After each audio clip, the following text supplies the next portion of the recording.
তো আমার nail extension করার পর থেকে আমার বোনই আমাকে খাইয়ে দিচ্ছে। তো যাই হোক, খাওয়া দাওয়া কমপ্লিট করে আমরা সবাই রেডি হয়ে সকাল সকাল বেরিয়ে পড়েছি। যাচ্ছি আমরা শিলিগুড়ি। তো শিলিগুড়ি যাচ্ছি, সেই জন্য গাড়িতে তো খাওয়াতে হবে, নিজেরা খেলে তো হবে না, তাই গাড়িকেও খাইয়ে নিয়েছি। এই তারপর রওনা দিয়ে দিলাম। সেদিন যে কী ঠান্ডা ছিল, আমাদের বালুরঘাটের এই সাইডে তো সূর্যের দেখাই নেই। যাই হোক, খুব ঠান্ডা ছিল। ঠান্ডার মধ্যে তারপরে ধীরে ধীরে বালুরঘাট পেরিয়ে অনেকটা দূরে আসার পরে ফাইনালি সূর্যের দেখা পাওয়া গেল। তারপরে তো এই তো গাড়িতে উঠলে তো আমার বোনের একটু মোশন সিকনেস হয়, আর আমার চুটুর বুটুর খাওয়ার তো খেতেই হয়।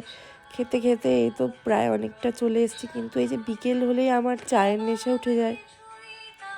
সেই জন্য এটা পাঞ্জিপাড়া বলে একটা জায়গা আছে, ওখানে সেই ঝুড়ি আর পুদিয়া গরম গরম খাওয়ার খুব একটা আছে। তো ওখানে আমার মা ওগুলো খাচ্ছিল। চা না পেয়ে তারপরে আরও পেরিয়ে রংদে বাসন্তী ধাবাতে আমরা এসে চা খেলাম। এই জায়গায় অ্যাম্বিয়েন্সটা এত সুন্দর না, একদম রাস্তার ধার। যাই হোক, তারপরে তো যে চা পেয়ে আমার আনন্দ দেখেছো।